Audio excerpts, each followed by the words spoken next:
இதுக்கப்புறம் என்ன தேடி வர வேண்டாம், நானும் உன்னை தேடி வர மாட்டேன். ஒரு போட்டோக்கு போஸ்ட் தர மாட்டேங்குது இல்ல? போட்டோ கரெக்டா நீங்க எடுக்கலங்க, எப்படி நான் உங்களுக்கு நீ கரெக்டா நான் சொன்ன மாதிரி நீ நிக்கல.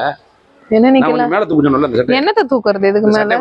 இது என்ன சேலையா தூக்கிட்டு நிக்க எப்படி? இல்ல அது கௌதமி இப்ப எப்படி இருக்கு? ஏற்கனவே தூக்கின மாதிரி தானே போட்டிருக்கேன். இல்ல இது ஒரு இன்னும் கொஞ்சம் நல்லா இருந்தா நல்லா இருக்கும். இன்னும் தூக்கணுமா? தூக்க வேணாம்னு சொன்னாங்க.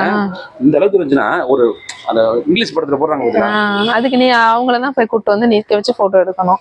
அந்த மாதிரி ஆசைப்பட்டேன். 16 வயது நிலை டாக்டர் மயிலு போட்டோ எடுக்கிறாங்க. வேண்டாங்க, இதுக்கப்புறம் இதோட நம்ம பிரேக்கப் பண்ணிக்கலாம் சரிங்களா? போங்க. இதுக்கப்புறம் எனக்கு ஃபோன் பண்ண கூடாது. பண்ண மாட்டேன். ஆனா டேய், நீ எங்கேயாவது ஒண்ணு பார்த்தேன்னு வச்சுக்கவே, அவனை எப்படியாவது கரெக்ட் பண்ணி பார்த்தேன் இல்ல. ஆனா நீ மாட்டு எனக்கு ஆப்பு கண்ணுக்கு தெரியாது. ஆப்பு நான் வைக்கிறேன்னா நீ வைக்கிறத பாத்துருவியா?